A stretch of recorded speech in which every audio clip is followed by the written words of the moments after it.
আমাদের জন্ম থেকে প্রতিরোধে আমাদের বাবা মা সবচেয়ে বড় ভূমিকা পালন করে। আমরা তাদের হাত ধরে হাঁটতে শিখি। ঠিক তেমনি এই ডাইনোসরের বাচ্চাটা তার বাবার সাথে পাহাড়ে হাঁটতে বের হয়। তখন প্রচন্ড ঝড়ে নিজের ছেলেকে বাঁচিয়ে বাবা হারিয়ে যায় নদীতে। ছোট এই ডাইনোসরটা কি পারবে তার বাবাকে বাঁচাতে, নাকি সেও তার বাবার মতো হারিয়ে যাবে? এমনই একটা অসাধারণ কাহিনী নিয়ে নির্মিত দ্য গুড ডাইনোসর নামের মুভিটি আজকে আপনাদের শোনাবো। কথা দিচ্ছি, আজকের গল্পটা শোনার পর আপনার বাবা মায়ের প্রতি ভালোবাসা আরো কয়েক গুণ বেড়ে যাবে। তো চলুন দেরি না করে মূল গল্পে যাওয়া যাক। একটা সময় মানুষের মতো এই পৃথিবীতেও ডাইনোসর বসবাস করত। ঠিক তেমনি 65 মিলিয়ন বছর পূর্বে একটা পর্বতের কোল ঘেঁষে একজোড়া ডাইনোসর স্বামী স্ত্রী বাস করত। তারা তখন মানুষের মতোই ফসল ফলাতো। তারা স্বামী স্ত্রী দুজন মিলে অনেক পরিশ্রম করে ভুট্টো চাষ করত এবং মুখ দিয়ে তারা লাঙলের মতো করে মাটি খুঁড়ত। আর পাহাড়ের পাশে বয়ে যাওয়া নদী থেকে মুখের ভেতরে করে পানি এনে সেগুলোতে তারা ফসলের উপর ছিটিয়ে দিত। আসলে গ্রীষ্মকালে তারা অনেক পরিশ্রম করে ফসল ফলাতো, যাতে করে শীতকালে তারা এগুলো খেতে পারে।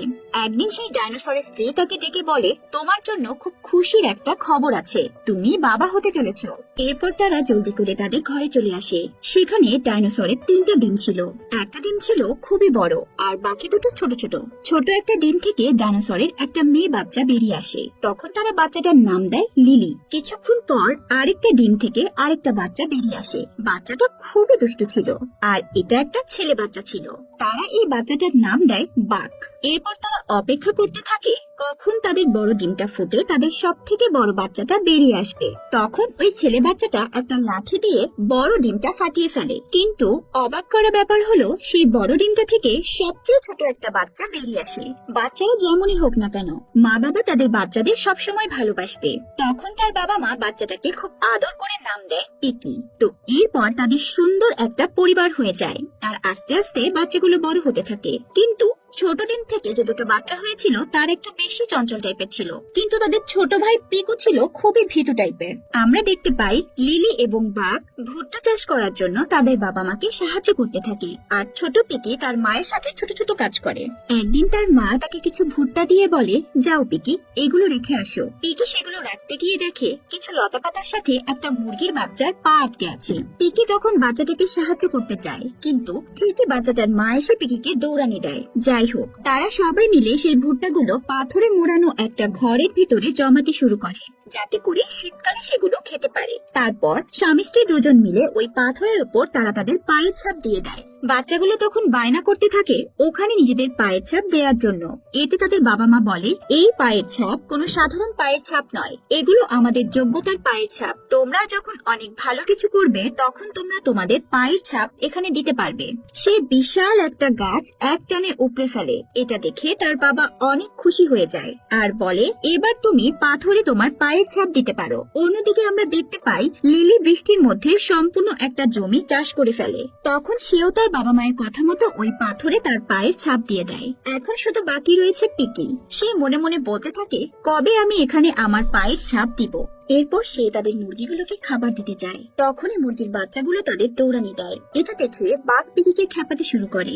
সে বলতে থাকে, তুই একটা ভিতর ডিম। তখন সেখানে তাদের বাবা মা চলে আসে। আসলে তারাও তাদের ছোট্ট বাচ্চাটাকে নিয়ে সবসময় খুব চিন্তিত থাকতো। একদিন পিকির বাবার মাথায় একটা বুদ্ধি আসে। সে রাতের বেলায় পিকিকে নিয়ে খোলা মাঠের মধ্যে যায়। তখন তার বাবা পিকিকে বলে, যাও পিকি, এখানে তুমি একা একা ঘুরে আসো। কিন্তু পিকি বলে, বাবা, আমি একা যেতে পারবো না, আমার ভয় করে। এর মধ্যে একটা জোনাকি পোকা তার নাকের উপরে এসে পড়ে। এটা দেখে পিকি খুব ভয় পেয়ে যায়। কিন্তু কিছুক্ষণ পরই তার বাবা তাকে সাহস দেয়। তো এরপর তারা বাবা ছেলে হাজার হাজার জোনাকি পোকার সাথে খুনসুটি করতে থাকে। তখন তার বাবা তাকে বোঝাতে থাকে, দেখো পিকি, কোনো কিছুতেই এত বেশি ভয় পাবে না। ভয়কে জয় করে আমাদের সুন্দর মুহূর্তগুলো উপভোগ করতে হবে। তো সেখানে অনেক মজা করে বাবা আর ছেলে বাড়িতে ফিরে আসে। পরদিন সকালবেলা তার বাবা বাইরে এসে দেখে কোনো একটা প্রাণী এসে তাদের সব ভুট্টাগুলো চুরি করে নিয়ে গেছে। তখন তার বাবা পিকিকে বলে, যে করেই হোক আমাদের এই চোরকে ধরতেই হবে। তারা বাবা ছেলে দুজন মিলে সেই প্রাণীটিকে ধরার জন্য একটা ফাঁদ তৈরি করতে থাকে। এরপর তার বাবা পিকিকে বলে, তুমি যদি এই চোরটাকে ধরতে পারো তাহলে আমাদের সবার মতো তুমিও ওই পাথরে ছাপ দিতে পারবে। পিকি এই কথা শুনে সেখানে ওই প্রাণীটিকে ধরার জন্য আদা জল খেয়ে নেমে পড়ে। আর কিছুক্ষণের মধ্যে ওই ফাঁদ থেকে একটা প্রাণী আটকা পড়ে। পিকি ভয়ে ভয়ে সামনে এগিয়ে আসলে দেখে একটা বন মানুষের বাচ্চা। তবে মজার ব্যাপার হচ্ছে পিকি ওই বাচ্চাটাকে ধরতে এসে নিজেই ভয়ে সেখান থেকে পালিয়ে যায়। এরপর আবারও সাহস জুগিয়ে আস্তে আস্তে সে বাচ্চাটার দিকে এগিয়ে যায়, কিন্তু ওই বাচ্চাটাকে দেখে তার খুব মায়া হয়। সেই জন্য পিকি তাকে না মেরেই ছেড়ে দেয়। একটু পর তার বাবা এসে জিজ্ঞেস করে যে সে কেন ওই বাচ্চাটাকে ছেড়ে দিল। পিকি বলে, বাবা, আমি অনেক বেশি ভয় পেয়ে গিয়েছিলাম। ওই বন মানুষের বাচ্চাটা উল্টো আমাকেই মারতে আসছিল, তাই আমি ওকে ছেড়ে দিয়েছি। তার বাবা তখন তাকে রাগ করে বলে, এভাবেই যদি ওরা আমাদের ভুট্টা চুরি করে নিয়ে যায় তাহলে আমরা শীতকালে কি খেয়ে বাঁচবো? তুমি তোমার যোগ্যতার প্রমাণ করতে পারোনি, চলো আমার সাথে, এখনই ওকে ধরতে হবে। এরপর তারা বাবা ছেলে বৃষ্টির মধ্যে ওই বন মানুষের বাচ্চাটার পায়ের ছাপ দেখে আগাতে থাকে, কিন্তু পিকি অনেক বেশি ভয় পাচ্ছিল। সে তার বাবাকে বলে, আচ্ছা বাবা, যদি আমি কখনো এখানে হারিয়ে যাই তাহলে কিভাবে বাড়িতে ফিরবো? তখন তার বাবা তাকে বলে, এই যে নদীটা দেখছো, এটা যেদিকে বয়ে গেছে তুমি সেদিকে গেলেই আমাদের বাড়িটা খুঁজে পাবে। যাই হোক, দৌড়াতে দৌড়াতে একটা সময় পাথরের ধাক্কা খেয়ে পিকি পায়ে আঘাত পায়। তখন তার বাবা এসে বলে, ভয় পেও না পিকি, আমি শুধু এখানে এসেছি তোমার ভয় কাটানোর জন্য। পিকি বলে, বাবা, আমি এত সাহসী না তোমার মতো। তার বাবা তাকে বলে, তুমি আমার থেকে অনেক বেশি সাহসী। তো এরপর যখন তারা বাবা ছেলে বাড়ি ফিরছিল তখন অনেক বেশি বৃষ্টির কারণে নদীর পানি স্রোত হচ্ছিল। তারা ওই স্রোতের মধ্যে পড়ে যায়। তার বাবা পিকিকে ওই স্রোত থেকে বাঁচিয়ে নিজেই চিরতরে হারিয়ে যায়। পিকি তখন তার বাবাকে হারিয়ে কাঁদতে কাঁদতে বাড়ি ফিরে আসে। এখন তার বাবা বেঁচে নেই বলে তার মা অনেক বেশি কাজ করতে থাকে। পিকিও এখন তার মাকে সাহায্য করে। এরপর পিকি যখন ওই পাথরের ঘরে ভুট্টা রাখতে যায় তখন সে আবারও ওই বন মানুষের বাচ্চাটাকে দেখতে পায়। পিকি তাকে বলে, তুই আবার এখানে এসেছিস? তোর কারণে আমি আমার বাবাকে হারিয়েছি, আজকে তোকে কোনোভাবেই আমি ছাড়বো না। এরপর যখন সে ওই বন মানুষের বাচ্চাটাকে ধরতে যায় একটা পর্যায়ে তারা দুজনেই পানির মধ্যে পড়ে যায়। পিকি মা মা করে চিৎকার করতে থাকে, কিন্তু নদীর স্রোত অনেক বেশি হওয়ার কারণে তাকে অনেক দূর ওই স্রোত ভাসিয়ে নিয়ে যায়। পরদিন সকালে পিকি একটা নদীর কিনারায় নিজেকে দেখতে পায়। সে পায়ে আঘাত পেয়ে একদমই হাঁটতে পারছিল না। তারপরেও হাঁটতে হাঁটতে অনেক কষ্ট করে পাথর পেয়ে পাহাড়ের ওপরে উঠে আসে। কিন্তু ঠিক তখনই ওই বন মানুষের বাচ্চাটাকে আবারও দেখতে পায়। তবে এবার পিকি ওই বাচ্চাটাকে আর ধরতে পারে না। কি আর করার, পিকি তখন পাহাড়ের একদম ওপরে এসে তার বাড়ি খুঁজতে শুরু করে, কিন্তু কোথাও তার বাড়ি খুঁজে পায় না। ঠিক তখনই তার মনে পড়ে তার বাবা তাকে বলেছিল যে নদীর কিনারা দিয়ে ধীরে ধীরে এগোতে। কিছুক্ষণ পর সে তার পায়ের নিচে কিছু ফল খুঁজে পায়। এরপর সে ওই ফলগুলো একটা গাছ থেকে পাড়তে চায়। একটা বড় পাথরের উপর দাঁড়িয়ে সে ফল পাড়ার চেষ্টা করে, কিন্তু কিছুক্ষণ পরে সে ওখান থেকে পড়ে যায়। আর তখন তার পা বিশাল একটা পাথরের নিচে আটকা পড়ে যায়। অনেক চেষ্টা করেও সে কোনোভাবে নিজের পা ছাড়াতে পারে না। আর এভাবেই দিন গড়িয়ে রাত হয়ে যায়। কিন্তু পরদিন সকাল হতেই সে দেখতে পায় তার পা পাথরের নিচে অনেকটা আলগা হয়ে গেছে।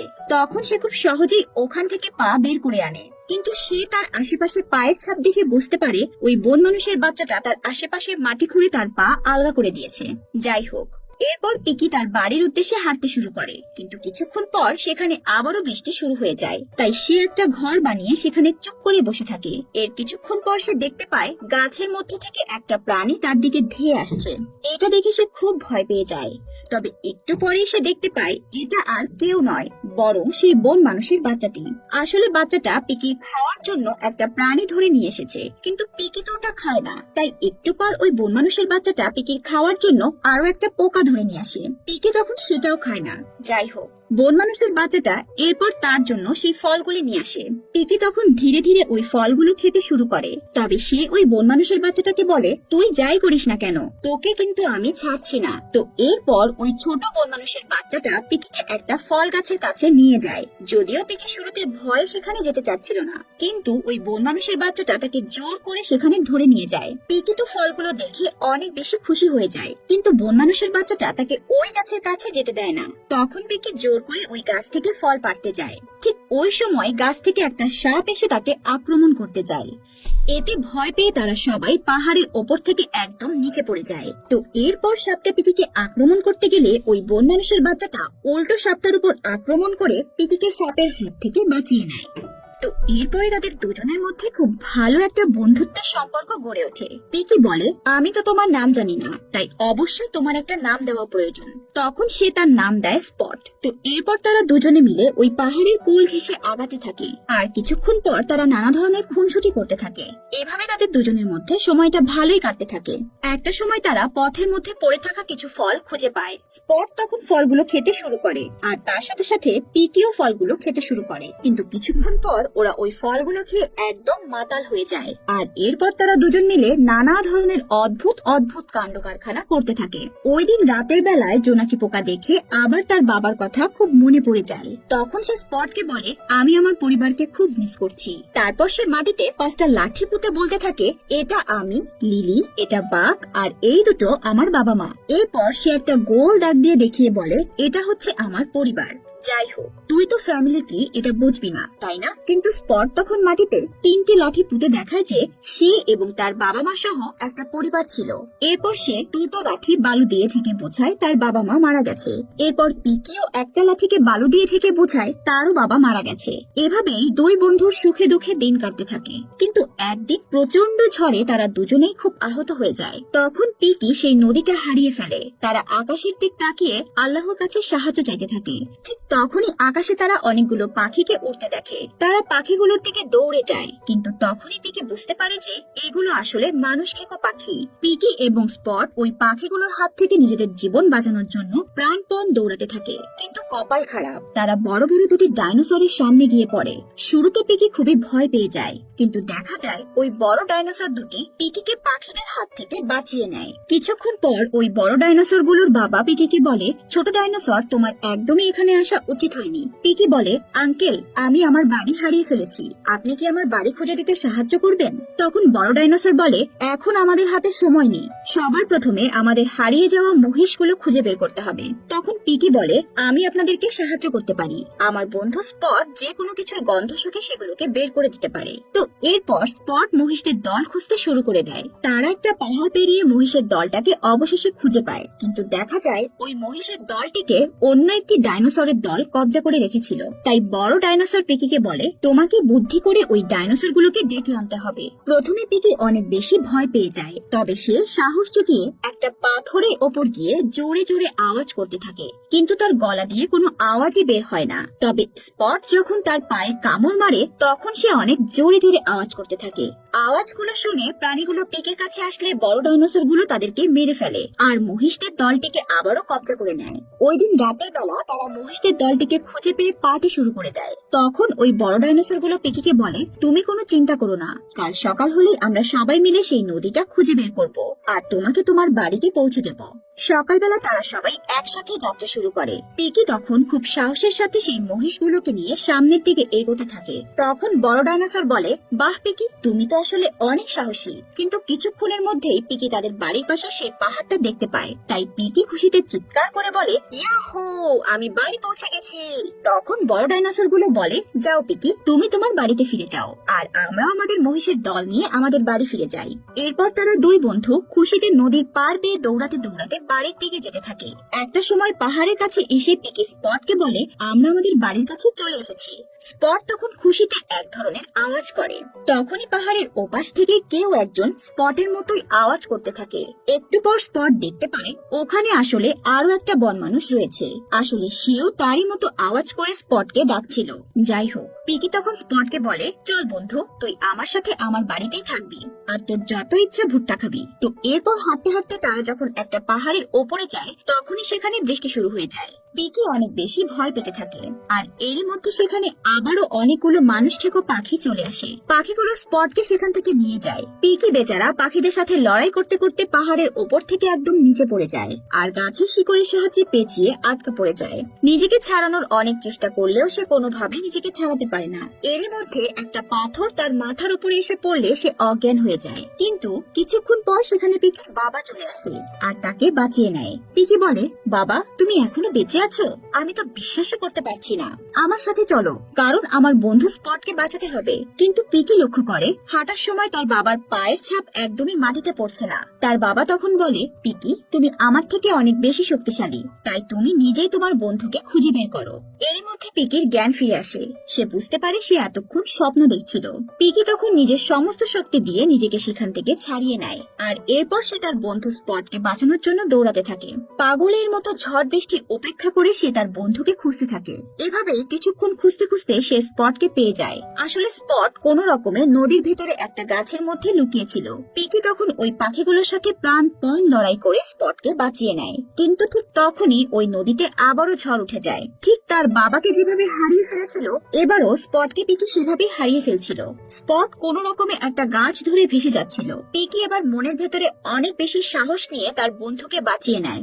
এরপর তারা দুই বন্ধু একত্র হয়ে আবারও বাড়ির উদ্দেশ্যে রওনা দেয়। কিন্তু পথে তারা আবারও সেই বন মানুষগুলোকে দেখতে পায়। স্পট তখন খুব সহজেই ওই বন মানুষগুলোর সাথে মিশে যায়, আর তারা স্পটকে পরিবারের মতোই আপন করে নেয়। এটা দেখে পিকি অনেক বেশি মন খারাপ করে। সে তার বন্ধুকে মিস করতে থাকে। এটা দেখে স্পট দৌড়ে পিকির কাছে ফিরে আসে, কিন্তু পিকি তাকে মুখ দিয়ে ঠেলে দেয় আর তাদের কাছে পাঠিয়ে দেয়।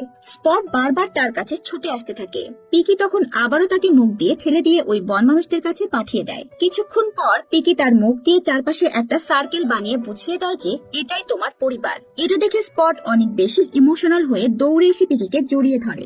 আমার কাছে মনে হয় এই দৃশ্যটাই এই গল্পের সব থেকে হৃদয় বিদারক ছিল।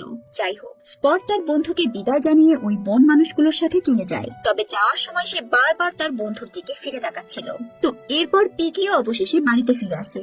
তখন তার মা এবং ভাই বোন এসে তাকে জড়িয়ে ধরে। পিকি আবারও তার হারানো পরিবারকে খুঁজে পায়, আর অবশেষে সে ওই পাথরের ঘরটার কাছে গিয়ে নিজের পায়ের ছাপ দেয়। কেননা এখন সে আর আগের মতো ভীতু পিকি নেই।